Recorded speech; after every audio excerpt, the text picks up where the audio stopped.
Só que, para que não haja um acúmulo de créditos muito grande, o que você faz? Você centraliza a apuração em um único CNPJ da empresa. A empresa que tem, no Brasil todo, tem centro de distribuição, tem fábricas espalhadas pelo território, ela pode. Tá, e como é que distribui a receita para o destino? Outro desafio. Eu estou contando um resumo de um negócio que demorou uma discussão aí de 5 anos para chegar nisso. E, quer dizer, e foram várias pessoas, uma construção a várias mãos, tá certo? Nós precisamos de um comitê, ou de uma agência, na época a gente chamava agência centralizadora, que promova essa arrecadação, que tem uma plataforma unificada para receber a arrecadação, e como nós já temos um grau de digitalização muito grande dos documentos fiscais, a contabilidade dessa agência ela tem condições de alocar o imposto para o destino, com base na leitura dos documentos fiscais entre origem e destino. Poxa, mas são 5.000 municípios. Como é que o contribuinte vai saber aplicar a alíquota de 5.000 municípios? A informação tem que estar na plataforma. E quando ele digitar o CEP, na emissão da nota, no sistema emissor da nota fiscal, ele digita o CEP e, automaticamente, puxa a alíquota de destino. Aí, a administração tributária municipal ela tem que entrar lá e atualizar, certo? E informar a sua alíquota, porque senão ela vai ficar sem alíquota. Mas depois veio uma outra solução, que foi a alíquota de referência. Se o município não informar a alíquota na plataforma, utiliza-se a alíquota de referência calculada pelo Senado. Tá certo? Bom, então, quer dizer, foi construída toda essa arquitetura para dar conta desse fenômeno, né, da dispersão de sujeitos ativos. Entre 5.000 sujeitos ativos e quantos sujeitos passivos? Milhões. Então, essa centralidade, com base na tecnologia, ela foi pensada para isso. Tá certo? Isso não é ferir a autonomia administrativa, não, nada disso. Isso é, digamos assim, eficiência operacional. Foi por isso que foi pensado. Bom, aí chegamos na PEC 45, que foi lá para o Congresso, nós já sabíamos de antemão que nós não íamos propor alíquotas diferenciadas. Nós não íamos propor alíquotas diferenciadas, nós já sabíamos de antemão que, quando chegasse o projeto, ia ser necessário, sim, alguma diferenciação de alíquota. Tanto é que criaram os regimes diferenciados. Mas, assim, não somos nós que vamos propor alíquotas diferenciadas, que se a gente fizer isso, vai virar depois abre uma porteira, entendeu? Bom, então, com essa arquitetura de lançar na origem o imposto do destino, centralizar a arrecadação, centralizar a apuração em um único estabelecimento da empresa, centralizar a arrecadação em um único órgão da administração tributária. E ele se encarrega de distribuir a receita para o destino com base nos documentos fiscais escriturados. E quem é da contabilidade aqui vai saber. Nós bolamos até um croquis de plano de contas do comitê gestor, alocando por partidas quádruplas. A débito e a crédito, o que é o imposto de cada um. Partidas quádruplas. Por quê? Porque você tinha o plano de contas dos entes federados e você tinha o plano de contas dos contribuintes. Entre as partidas dobradas entre eles, geravam outras partidas dobradas entre contribuintes. Então, partidas quádruplas, tá certo? E teve até um croquis disso. Foi feito. Aí virou PEC 45, depois foi pensada a PEC 110, porque veio um fator político. A União não queria, não topou. Falou, não, a Receita Federal do Brasil não topou.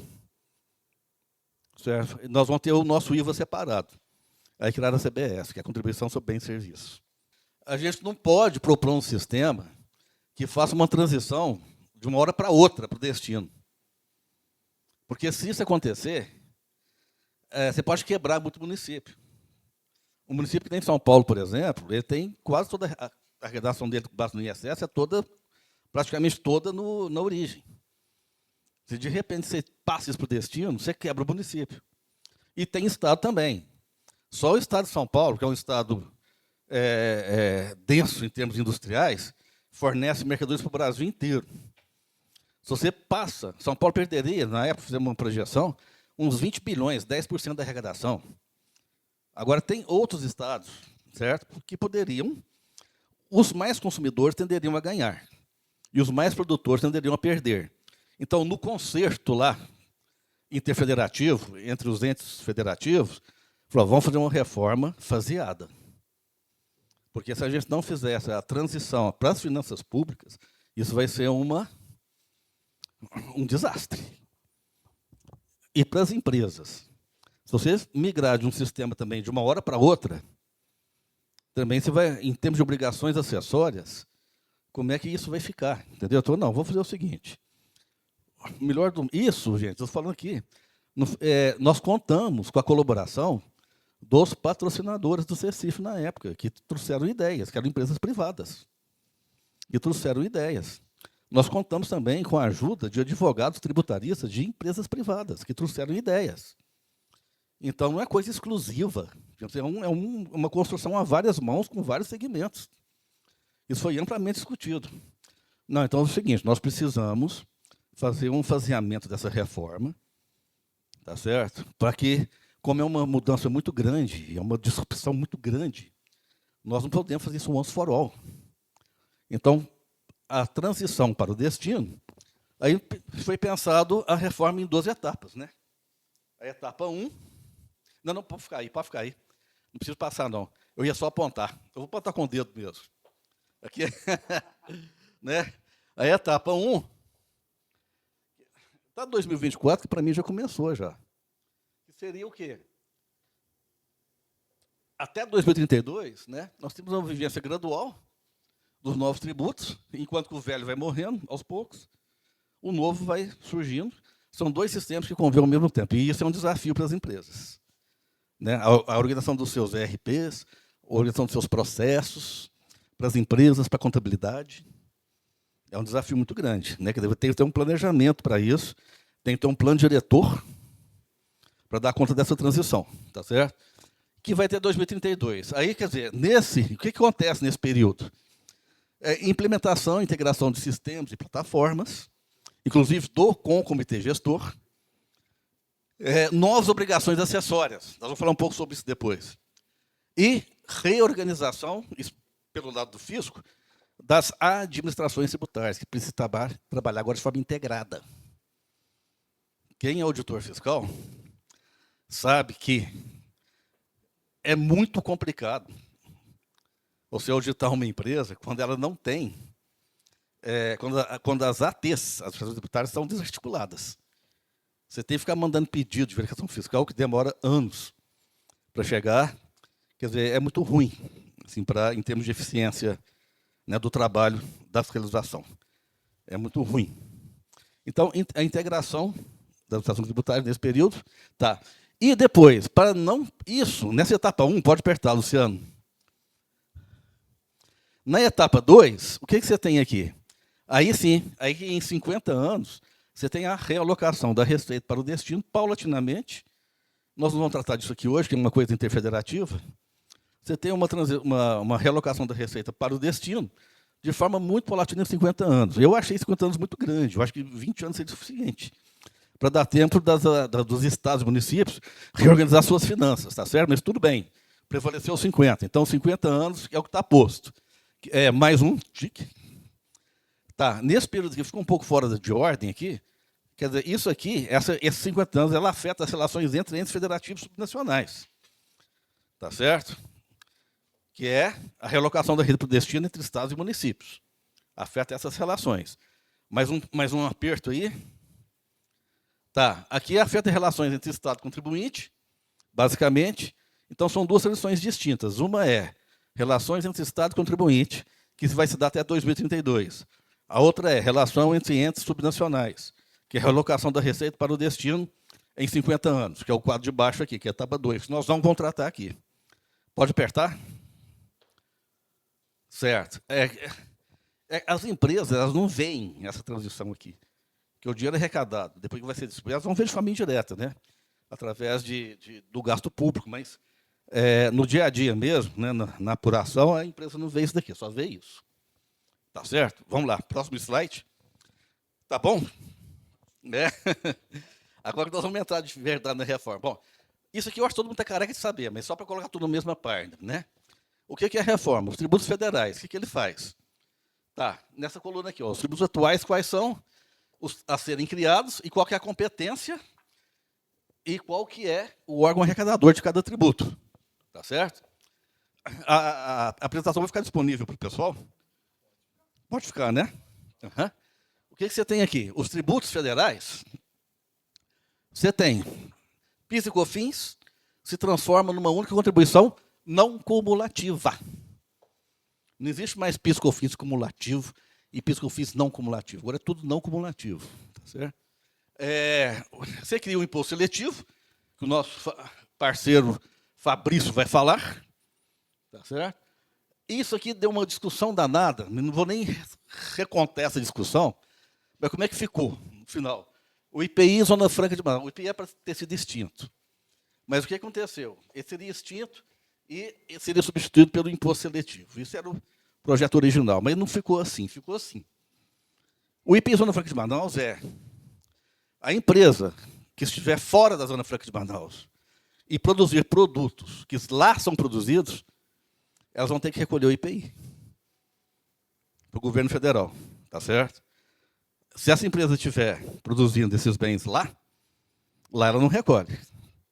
E para manter o diferencial competitivo da Zona Franca de Manaus, e essa foi uma das coisas que foram arquitetadas, tá certo? E, beleza. Bom, a competência desses 3 tributos é do governo federal, da CBS, e quem que arrecada é a Receita Federal do Brasil. A ideia era ter uma guia única, mas parece que não vai vingar. Serão 2 guias, uma para a Receita, outra para o Comitê Gestor.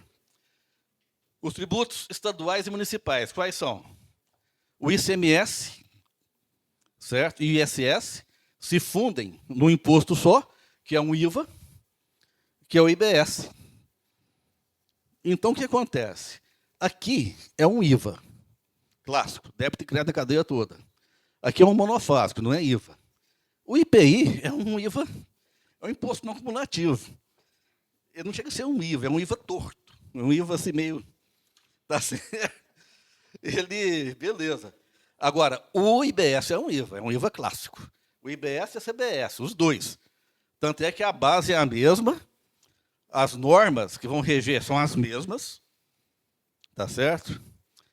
Queríamos um regulamento único, mas acho que não vai ser 2 regulamentos.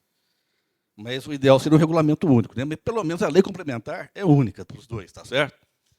Aqui, isso aqui é só para os estados do agro. Não sei se tem alguém aqui do agro aqui. Acho, de onde que é? Ah, tá. Mas você é do agro.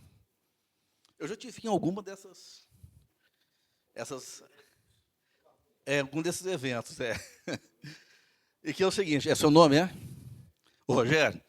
Essa contribuição sobre benefícios fiscais do ICMS, alguns estados do agro, principalmente do Centro-Oeste, você deve saber, eles cobram uma contribuição adicional sobre ICMS para que a empresa agropecuária lá instalada possa gozar dos créditos presumidos e dos incentivos fiscais que o Estado concede para o ICMS, além do convênio 100.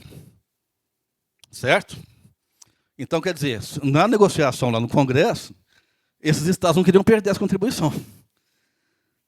Então, para eles poderem apoiar a reforma, eles falaram, tudo bem, nós vamos criar uma contribuição nova, que é a contribuição sobre produtos primários e semi-elaborados, que eu chamei de CPPS. Só que eles terão validade até 2043, que também é um imposto monofásico, isso aqui não é IVA. Tá? Bom, esses tributos, a competência são dos governos estaduais e municipais, mas quem arrecada é um órgão só. Então, o contribuinte, se ele estiver em diversos estados, ou diversos municípios, ele vai preencher uma guia só. Se ele estiver em 4 municípios, ele não precisa preencher 4 guias. Se ele estiver em 6 estados, ele não precisa preencher 6 guias. Ele preenche uma guia só, recolhe a guia para o comitê, por débito e crédito, centraliza num único estabelecimento, e o comitê, com base nos dados das documentos eletrônicos para ele transmitidos na plataforma, faz os registros a débito e a crédito e distribui para o destino. A distribuição tem um mecanismo aí que eu não vou falar aqui agora, certo? Mas tem outras nuances aí que não vale a pena entrar agora, certo? Se eu estivesse dando uma palestra para secretário de Fazenda, aí sim, a gente tem que entrar nesse assunto. Mas por empresário, eu acho que isso não é o mais importante aqui, né? Bom, vamos passar então. Tá. O que é a administração tributária dos novos tributos? O que é? São esses dois órgãos. Pode passar, Luciano. Aqui. O que compõe a administração tributária são esses dois órgãos, certo? Que, pela Constituição, eles vão ter que trabalhar de forma cooperada. Pelo PLP 108 e o 68, eles vão ter que trabalhar de forma cooperada. Eles é que vão gerir a arrecadação de forma cooperada e integrada. Então, a administração tributária, as secretarias estaduais de Fazenda, elas continuarão? Continuarão, certo? Para poder fazer a fiscalização, fazer a cobrança. Só que tem um detalhe. Elas precisam agora, elas vão ter que trabalhar integradas também, através da coordenação do comitê gestor. Então, o comitê gestor ele coordena a fiscalização no território nacional, de forma a evitar que, por exemplo, uma mesma empresa, já com o imposto no destino, né, uma empresa sediada em São Paulo, por exemplo, poderia ficar sujeita a auditorias de, sei lá, 300 municípios, o que é inviável. Então, você tem que ter uma centralidade da ação fiscal, uma coordenação da ação fiscal de forma planejada e coordenada. Perfeito? Bom, vamos passar ao próximo slide. Vamos ver o cronograma da reforma. Tá. Não, antes de ver o cronograma da reforma, vamos ver as características, rapidamente, as características do novo imposto, dos novos dois tributos, que é a IBS e ABS. Só um minutinho. Luciano, vamos voltar um, quer ver? Não, pode deixar aí, pode deixar. Eles compõem um IVA dual. O que é o IVA dual? São dois tributos não cumulativos sobre uma mesma base. Valor da operação, 1.000. Qual que é a alíquota da CBS? 8%. Tá, 80%. Qual que é a alíquota do IBS? 10%. 100. Então, nota fiscal, destaque. 80 de CBS e 100 de IBS. Agora, mas para quem que eu vou recolher? Eu vou recolher para o meu estado de destino? Vou recolher para o município? Não. Você vai preencher uma guia só de 100, que é o IBS. Essa informação vai para o comitê, e o comitê, com base nos documentos fiscais emitidos, certo? Ele vai distribuir para o destino. Você não se preocupa em preencher, em saber a alíquota de 5.000 municípios. Vocês não se preocupam com isso. Isso é uma lenda, é um mito que tem que ser desmascarado, tem que ser acabado. Isso é um mito. Bom, a alíquota de referência do IBS e da CBS, esses impostos eles terão uma alíquota de referência, certo? Para cada ente federado. Quem vai calcular essa alíquota, na verdade, é o Tribunal de Contas. E quem vai publicar através de resolução é o Senado Federal. Para que serve a alíquota de referência? Como o próprio nome diz. Ela foi concebida para repor a arrecadação, certo, dos impostos que estão sendo extintos. Então, os novos impostos eles têm que trazer essa perda de arrecadação para os novos impostos. Então, tem um cálculo lá por trás, uns critérios lá que leva a isso, tá certo? Agora, o Estado, o município, é obrigado a adotar a alíquota de referência? Não. Não. Ele pode adotar, tem uma banda, né? Ele pode adotar acima, abaixo e tal, mas me parece ter uma banda, um piso, não me lembro agora. O que acontece? Se por uma... e essa alíquota tem que estar no sistema da plataforma. Porque quando for emitir a nota, a alíquota publicada, que é a alíquota específica, publicada por lei ordinária de cada estado, de cada município, se não tiver isso lá, aí o contribuinte tem que lançar a alíquota de referência, publicada por resolução do Senado Federal. Tá certo? Então ela serve para isso, para tapar o buraco se o município não tiver publicado ou o estado tiver publicado a sua alíquota e não tiver na plataforma. Tá? Beleza. Eles poderão publicar a sua própria alíquota, por lei específica, que será aplicável a todas as operações com bens civis que tenham como destino o seu território. Pessoal, a alíquota ela vai ser única do IBS para todos os bens e serviços. É uma alíquota só. Então, se algum Estado quiser fazer gracinhas, reduzindo sua alíquota para fazer guerra fiscal, ele vai se ferrar, desculpa o termo. Porque vai afetar todas. Agora, vai afetar todas as operações que tem ele como destino. E outra coisa, não faz sentido fazer guerra fiscal com alíquota. Não faz o mínimo sentido.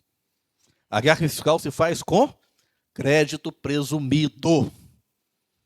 Crédito presumido, é isso que é o fator de atratividade que a guerra fiscal tenta promover. Não é a redução de alíquota. Quando você tem um imposto no destino, se você reduz a alíquota, a empresa que está lá instalada, ela vai aplicar sempre a alíquota do destino para quem ela vender. Então, se ela estiver instalada em São Paulo, suponhamos que é melhor que ela tenha um centro de distribuição em São Paulo. Mas só que a alíquota de Barueri ela é mais baixa. Não adianta ela ir para lá, porque ela vai aplicar a alíquota do destino, ela não vai aplicar a alíquota de Barueri. Ela só vai aplicar a alíquota de Barueri se ela vender para Barueri. Agora, se ela estiver em São Paulo e vender para Barueri, ela vai aplicar a alíquota de Barueri, é sempre o destino. Então, pode ir para Minas Gerais, pode ir para o Paraná, pode ir para o Ceará, para onde for. A alíquota é sempre o destino. Tá certo? Bom, para todas as operações. Agora, tem redução de alíquota? Tem. Nós vamos ver os regimes diferenciados que tem redução de alíquota. Tem 30%, tem alíquota zero. Só que a alíquota zero é para todos os bens e serviços, é do Brasil inteiro. Redução de 60% é para todas as alíquotas do Brasil inteiro. Redução de 30%, idem. Então, não tem esse negócio mais de cada estado coloca o seu. E a empresa que tem estabelecimentos em vários estados fica doida.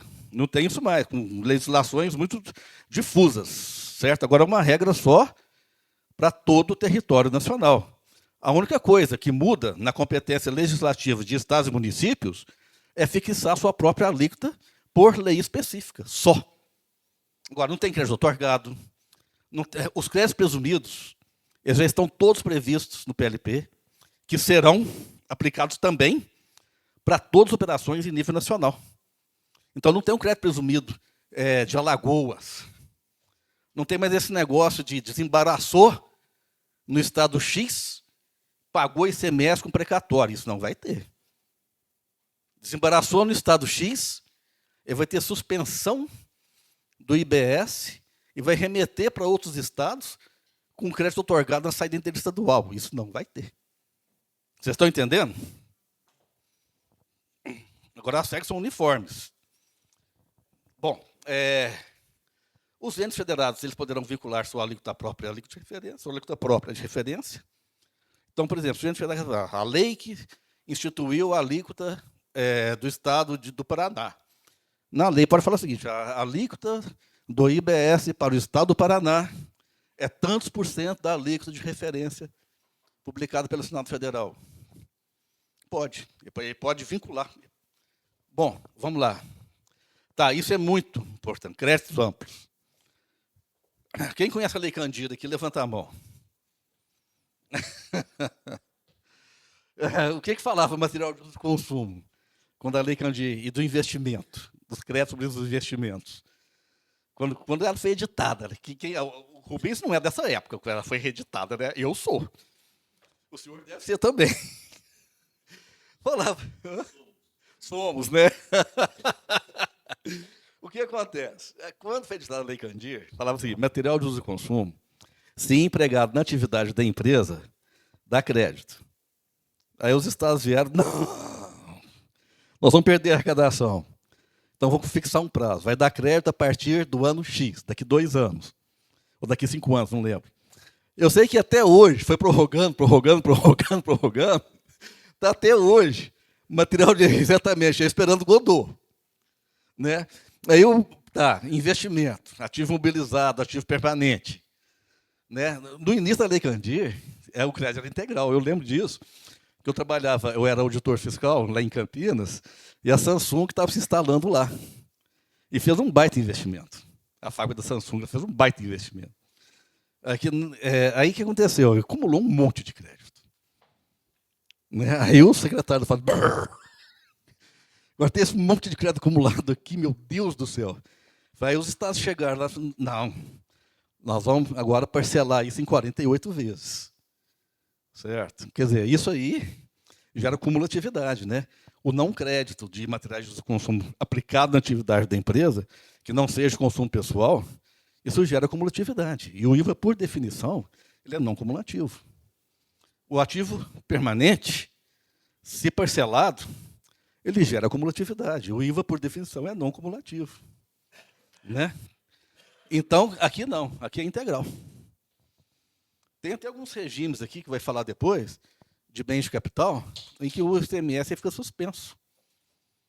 Ou diferido na aquisição, tá certo? E tem até, mas de todo jeito, não tem mais a tributação do investimento, ela é integral. É o crédito integral. Materiais de consumo, idem, exceto os de consumo pessoal. Então, comprou o uísque para o diretor, não dá crédito. Certo? Bom, vamos lá. Os próximos aqui, créditos vinculados ao seu efetivo pagamento, que poderá ser por compensação, pagamento ao devedor, split payment, pagamento pelo adquirente por terceiros responsáveis. Split payment é uma das modalidades de extinção do crédito tributário. Isso aqui está dando pano para a manga, para discussão. Nós nem podemos falar disso aqui agora, porque quem é do ramo sabe, né, Rubens? Se abrir isso daqui, uma discussão dessa aqui vai dar. Mas o que acontece? Essa foi uma outra preocupação, né, na concepção da PEC 45. Essa foi uma preocupação. Olha, nós precisamos de um sistema em que o direito ao crédito fique vinculado ao seu efetivo pagamento. Por quê? Um dos defeitos, uma das consequências do espraiamento da nossa folha eletrônica foi a explosão de créditos frios. É contraintuitivo, né? Mas é o que acontece. É a mesma coisa que ST. Um dos efeitos da ST, que é contraintuitivo, é aumentar a sonegação, ao contrário do que se pensa. Bom, mas sem falar de ST, vamos voltar aqui aos créditos. Então, qual é a preocupação? Tinha muito derramamento, começou a parecer que antes a empresa ela vendia sem nota. A forma clássica assim, de sonegar era vender sem nota. Então, quando você tinha lá um crédito frio, uma nota fiscal inidônea, era custoso fazer isso, porque tinha que passar pela gráfica, tinha que ter a anuência da gráfica, você tinha que ter alguém tinha que assinar ali na gráfica, tinha um cadastro das gráficas credenciadas, né, que estava autorizadas, que tinha a tal da AIDF, que era autorização para impressão de documentos fiscais. Depois, era complicado, era trabalhoso você ter um documento inidôneo, uma nota fria. Com o advento da nota eletrônica, isso ficou mais fácil. Aí começou o derrame de nota fria no mercado. E, claro, isso prejudica a concorrência, né, minha gente? Então, qual a preocupação aqui? E a fiscalização não dá conta. Porque é muita coisa. Então, para evitar isso, o que você faz? Não, então tudo bem. Você põe o crédito vinculado ao pagamento, aí você coíbe essa indústria de nota fria, de nota eletrônica fria. A ideia é essa. Posteriormente, quer dizer, e como que nós vamos saber que o crédito está pago? Como é que eu, adquirente, vou saber se o meu fornecedor pagou ou não? Eu vou ter que fiscalizar meu fornecedor agora? Não. Você não tem que fiscalizar nada. Quem fiscaliza é a administração tributária. Tá? Como é que está? É o registro na plataforma, que vai indicar se o crédito está pago ou não. E esse registro, como é que a plataforma vai saber? O banco informa se está pago ou não. Entendeu? Então, o banco recebe, nós vamos ver depois, tem uma vinculação do meio de pagamento ao documento fiscal específico, e através dessa, tem uma chave que vincula, e através dessa chave o banco verifica se está pago ou não o imposto, gerando crédito para o adquirente. Então, a empresa fiscaliza nada. Tá certo?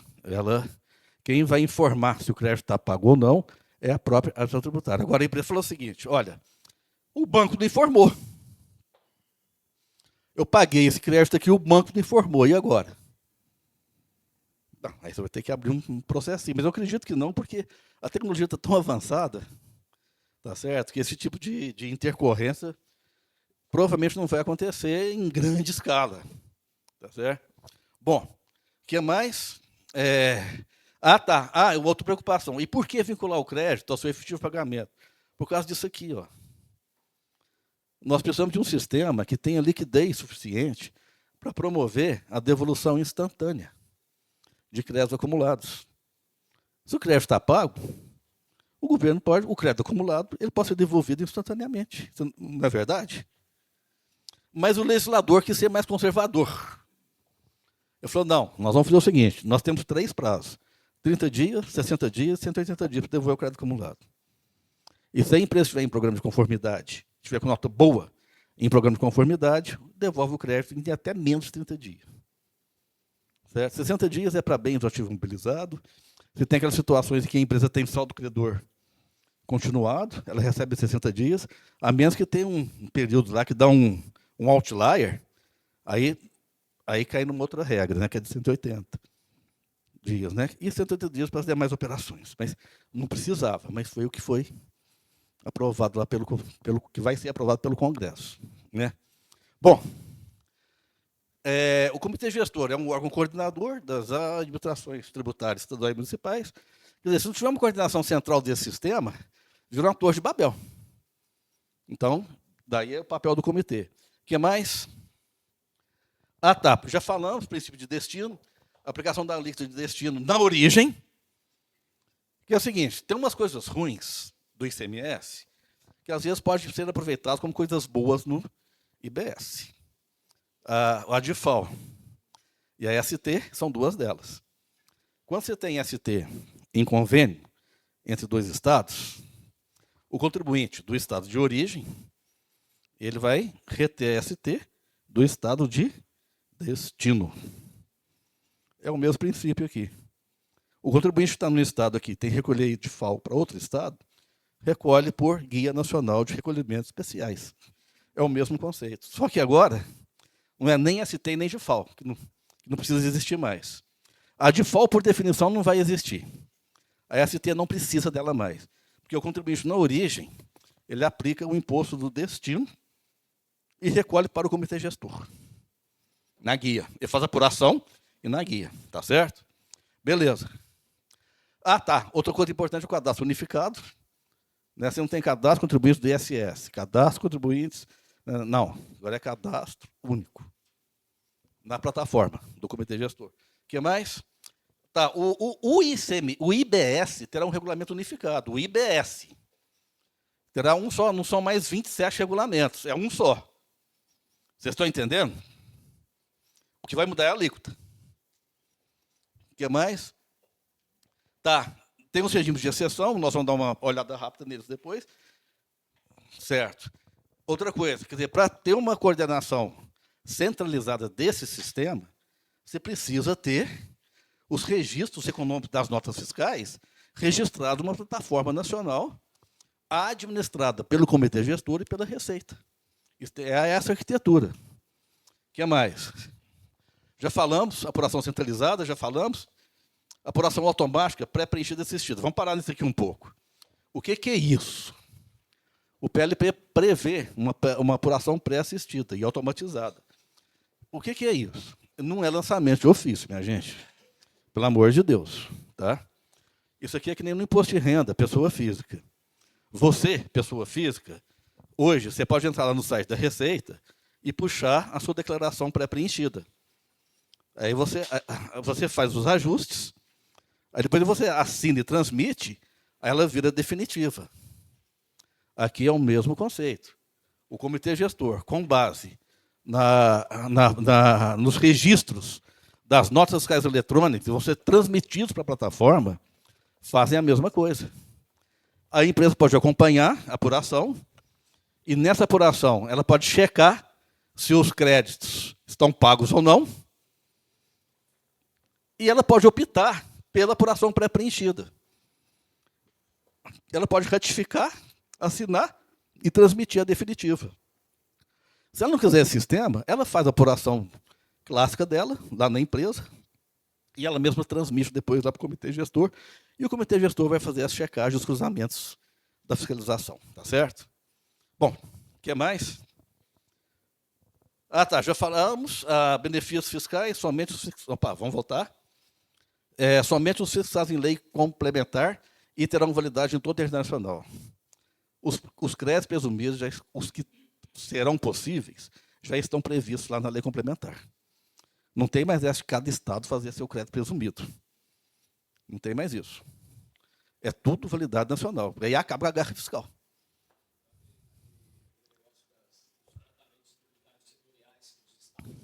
Acabou. Vai acabar. Não vai acabar de uma vez, não. Nós vamos ver no cronograma, vai acabar aos poucos. Eles têm que estar convalidados, certo, pelo convênio 190. Certo?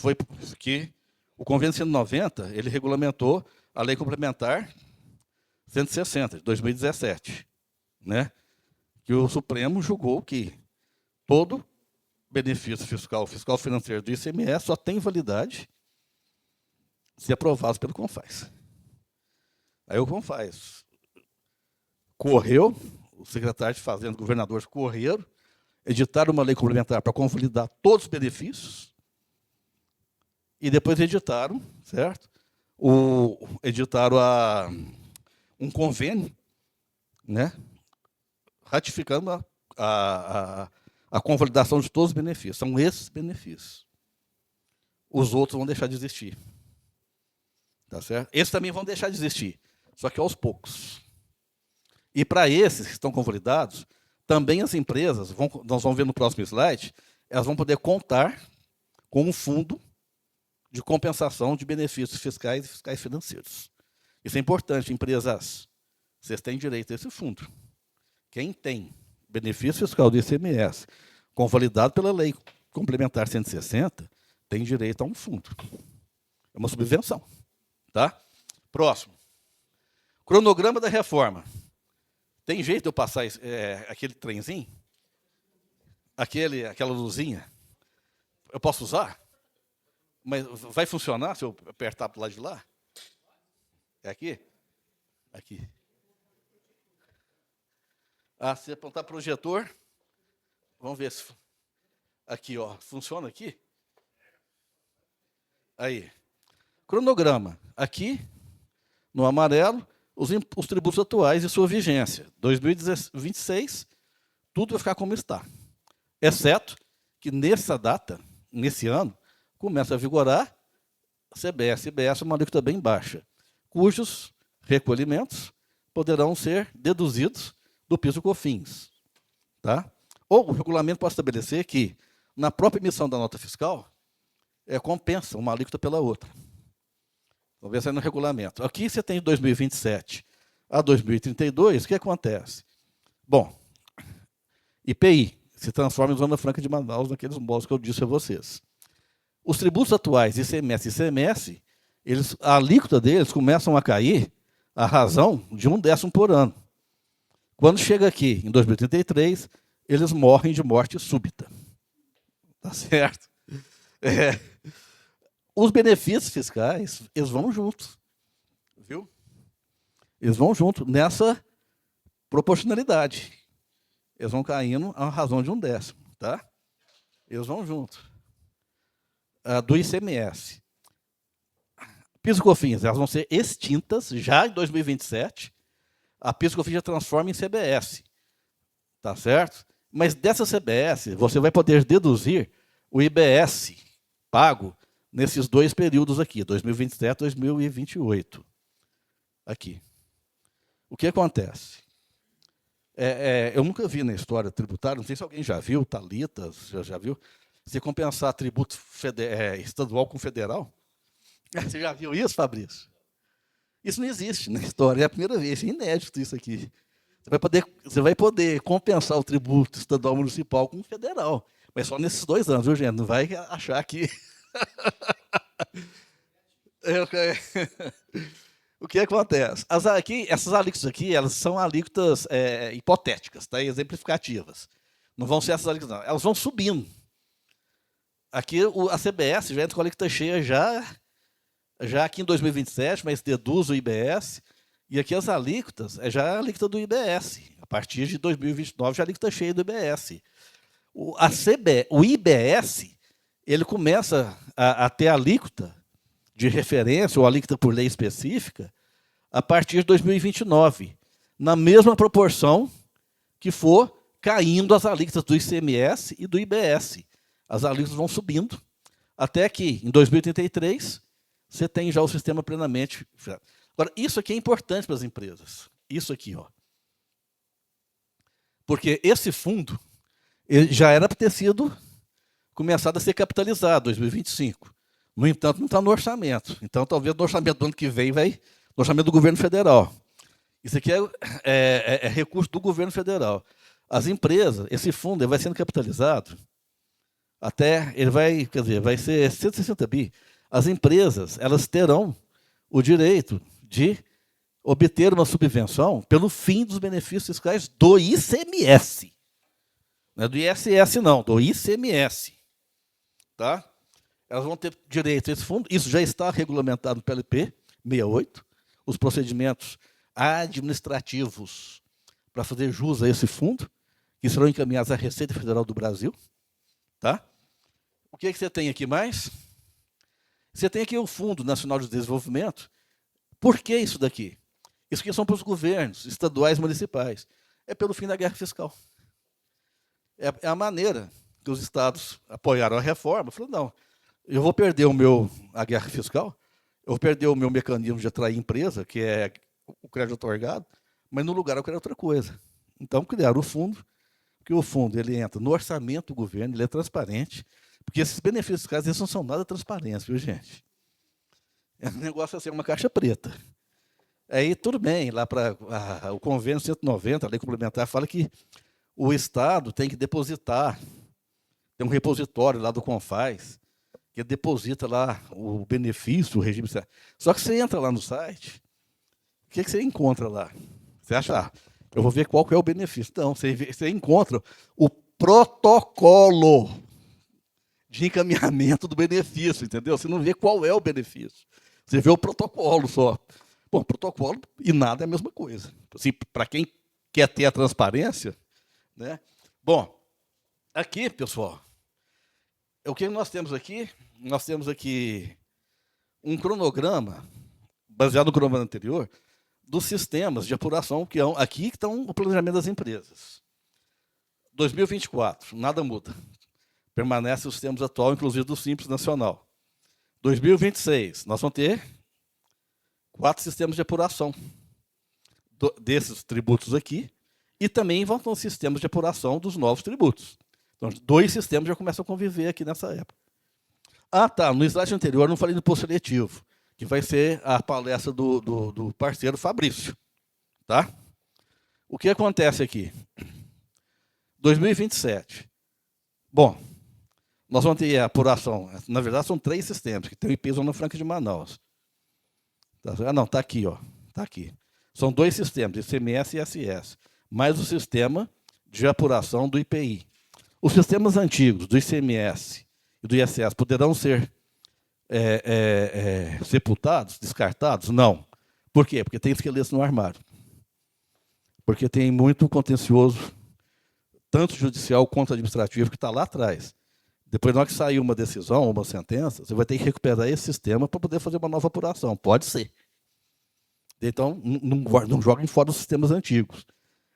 Guardem.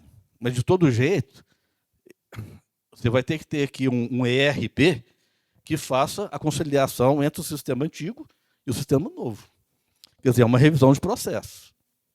É uma revisão de processos, um redesenho de sistemas, certo? ERPs integrados. É por aí, o planejamento é plano diretor. Plano diretor e sistema de informação. Né? Aqui nós vamos ter, depois aqui para o governo, tem sistema de ressarcimento de créditos acumulados, sistema de apuração da cesta básica, sistema Siscomex, sistema de split payments, depois tem um sistema de apuração do IS, ainda tem um sistema de apuração daquela CPPS lá. Esses sistemas aqui, eu tenho um amigo, é o José Tostes, é uma sumidade também, né? Ele foi secretário da Receita, ele foi secretário do Pará. Tá? O Zé Tostes é uma das pessoas que mais entende de administração tributária no Brasil, é o Zé Tostes, né? O que acontece? Ele falou assim, olha, vamos conversar lá no encarte para ver como é que estão os desenvolvimentos desses sistemas. Aí fomos nós lá, eu e o Zé Tostes, conversar com o pessoal do encarte. O que nós descobrimos? Eles tinham identificado mais de 60 sistemas. A necessidade de mais de 60 sistemas para o comitê gestor. Falei, ótimo. Eu acho que a coisa está aí, mas eles estão trabalhando bem, viu? Eles estão trabalhando muito bem. Com dedicação bem coisa. Bom, quais são as exceções aqui? A cesta básica, tá certo? Ela fica instituída, a cesta básica. O que é a cesta básica? É alimentação humana. Eu já vi fabricante de ração animal, de ração pet, querer, eu já vi isso, Guilherme. Zé Guilherme. E na cesta básica. Uai, gente, será que eu vou começar a comer ração de cachorro? Não, para mim, os meus pets são meus filhos. Não é? O que acontece? Aqui está tudo no anexo 1 lá. E quais são os produtos? Está bem especificado, inclusive por NCM. Arroz, leite fluido, pasteurizado, leite em pó, leite integral. Interessante que o leite cru não apareceu aqui. Oi? Né? Não tem.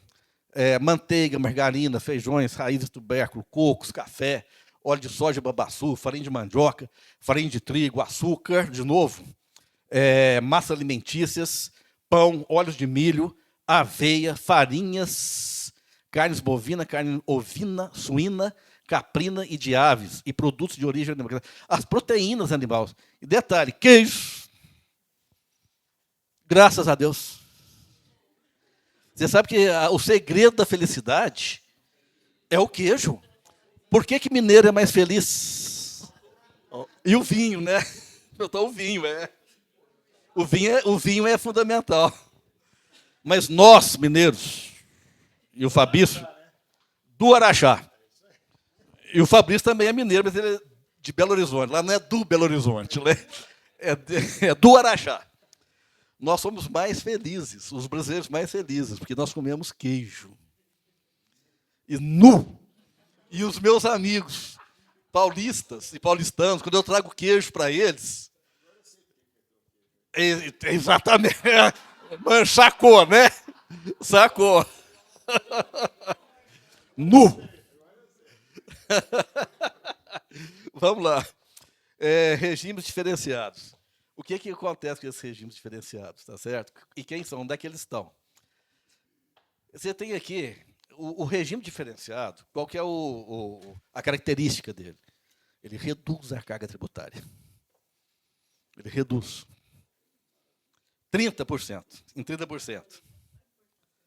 Olha lá. Então, olha aqui, o contador está lá, né? Olha lá. Por quê? Porque os profissionais liberais, eles receberiam uma cacetada, aqui, desculpa o termo, né? na sua renda tributável. Receberia aqui uma cacetada. Então, teve essa redução de 30% da alíquota do IBS. Você tem também redução de 60%, agora que já não é mais profissões, operações com bens e serviços. Aí é que está, setor de serviços.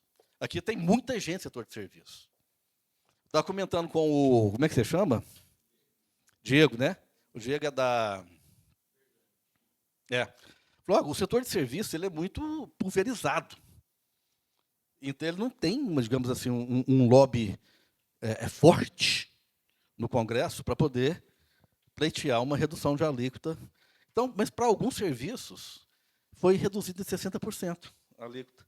Aí você tem lá, operações com bens e serviços, serviço de educação, serviço de saúde, dispositivos, isso aqui serviços e bens, né?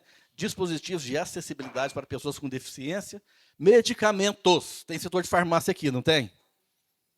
Medicamentos. Quem é o setor de farmácia? Não tem ninguém? Medicamentos, redução, tá. Setor de farmácia. Não tem mais ST. Aquele negócio de lista positiva, lista negativa, não na lista, lista neutra, Para fins de tributação, isso acaba. Você está rindo que você conhece o negócio, né? Aí por aí vai. Produtos e insumos agropecuários, agrícolas. A grande preocupação do agro é o convênio 100, que vai acabar. O que é o convênio 100? Ele equipara as alíquotas, né, a carga tributária das operações internas, que seriam mais altas, às interestaduais, de forma que a carga tributária ela fica uniforme e para todos os estados signatários do convênio, que é a maioria, né? Que é a maioria. Então, por exemplo, na distribuição de insumos agropecuários, as empresas gozam, né, dessa redução de base de cálculo. Então, para preservar esse benefício, foi concedido ao setor do agro uma redução de 60% da alíquota sobre as aquisições de insumos agropecuários, para não acabar com os benefícios do convênio 100. Perfeito? Bom, por aí vai. Tem redução a zero também, redução a zero. Além da cesta básica, quem mais está com redução a zero?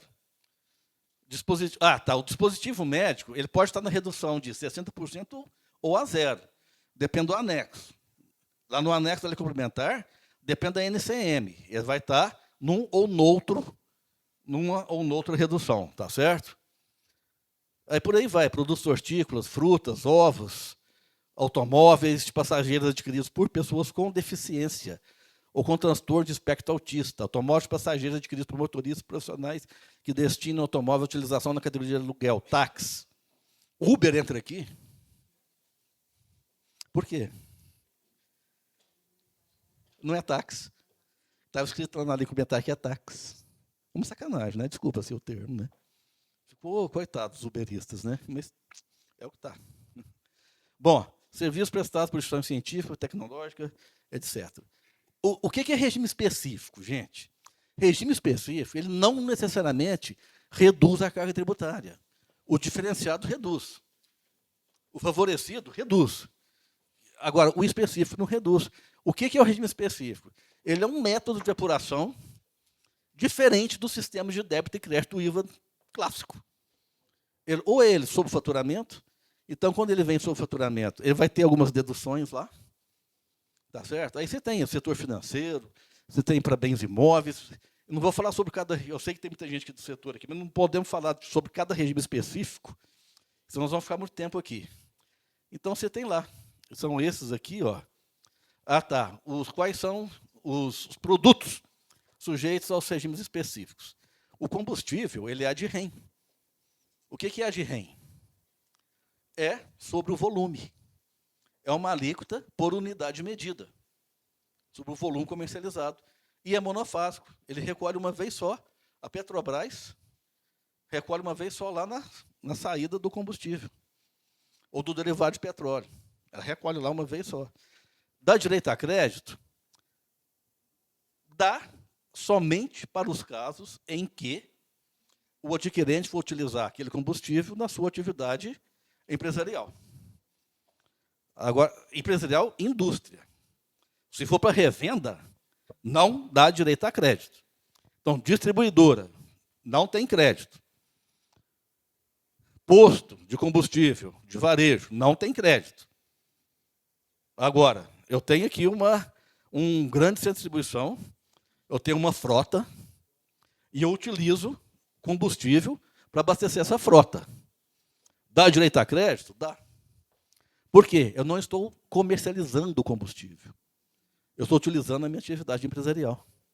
Aí dá direito a crédito. Se eu vou comercializar, não. Por isso que a exceção, o imposto pago, o crédito pelo imposto pago, aqui não aplica a regra. Mas não impede o split payment, tá? E você tem lá plano de saúde, concursos prognósticos, né, loterias, etc. Dos bens imóveis, tem um regime específico dos bens imóveis, que é bem interessante. Sociedades cooperativas. Tem alguém de hotelaria aqui, não tem? Do Paraná. Olha lá, entrou no regime específico, parques de diversão, parques temáticos, etc.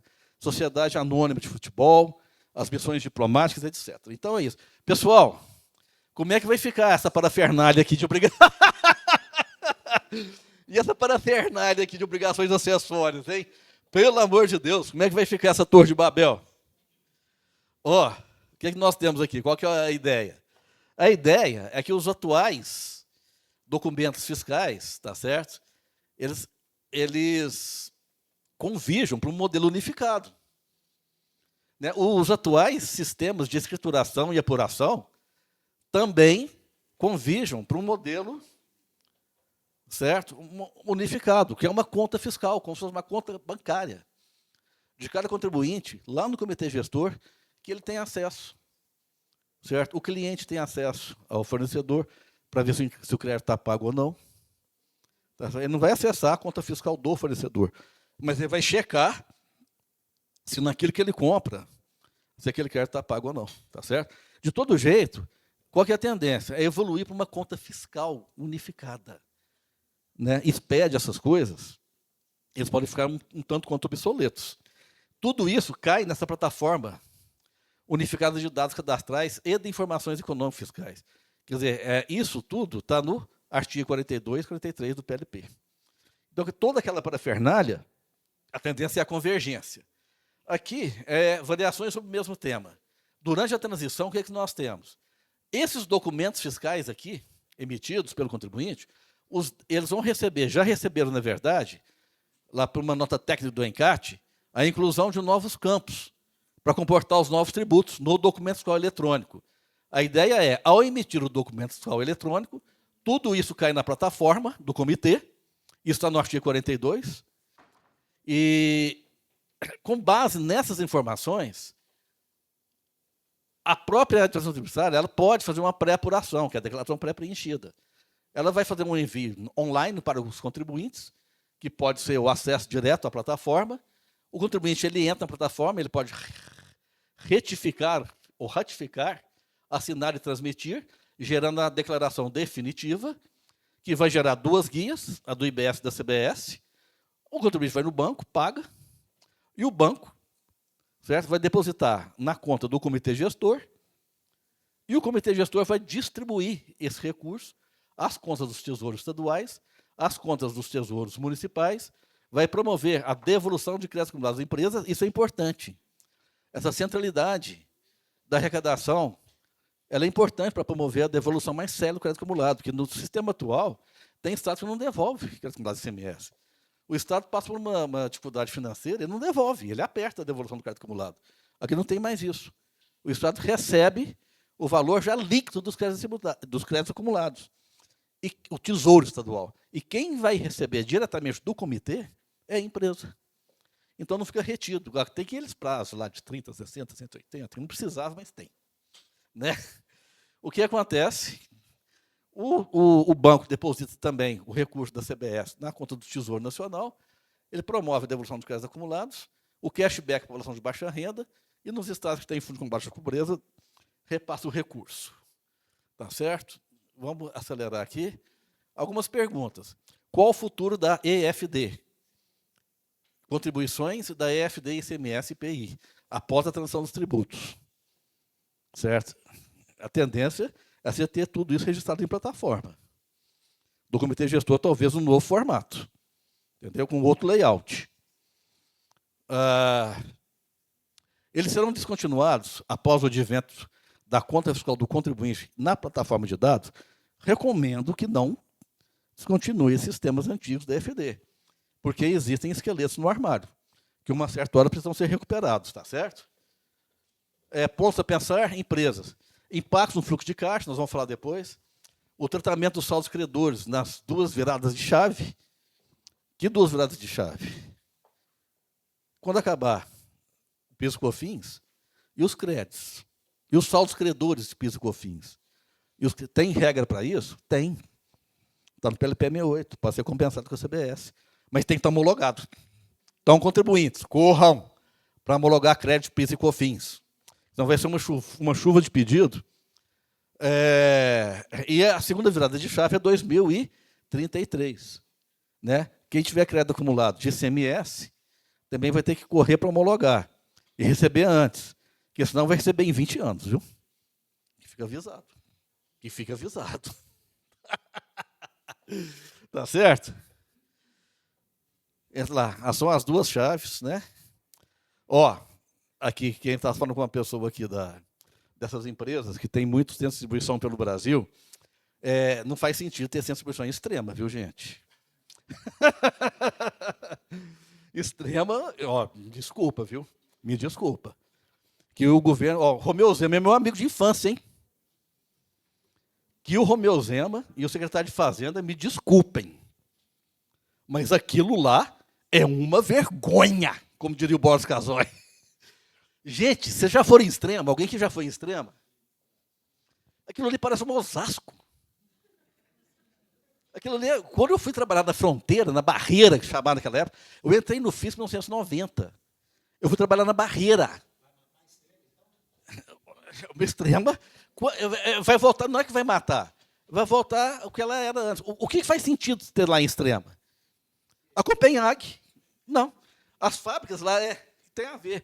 As fábricas que lá estão hoje, né, de lácteos, fazem sentido estar lá porque a bacia leiteira está lá. Aí faz sentido, até logístico. Agora, aquele monte de centro de distribuição que tem lá não faz nenhum sentido. Aquilo lá é passeio de mercadoria. Você está fazendo assim com a cabeça, você sabe disso. Pois é. 5 minutos. Extrema, quer dizer, esses benefícios fiscais, quer dizer, as empresas vão ter que reorganizar a sua logística de distribuição, porque não fará mais sentido você manter centros de distribuição em estados distintos para aproveitar crédito otorgado e retornar com crédito cheio. Isso vai acabar. Embora vai acabar paulatinamente, embora vai ter a subvenção do Fundo de Compensação de Benefícios Fiscais, vai ter o dinheiro para isso, as empresas, de toda forma, vão ter que se reorganizar, vão ter que fazer jus a esse recurso e reorganizar a sua lei, para planejamento. O tratamento dos benefícios fiscais do ICMS durante a transição, nós já falamos, que é o Fundo de Compensação. Empresas, prestem atenção a isso. Vocês vão precisar desse dinheiro para poder reorganizar suas operações. Reformulação dos ERPs e dos processos. Nós vamos ter convívio de 2 sistemas na transição. Foi o que o Zé Guilherme falou ali de fora, quer dizer, aqui no começo, né? Na transição vai ser uma coisa complicada, uma coisa complexa. Nós vamos precisar, as empresas vão precisar ter uma organização de integração entre sistemas e revisão de processos. Perfeito? Bom, espera uma redução da burocracia. Ao invés de ter 27 legislações, com não sei quantas municipais, né? Você tem um regulamento único. Redução das obrigações acessórias. Né? Que haja uma convergência do SPED para uma plataforma única. Redução de obrigações acessórias, tá certo?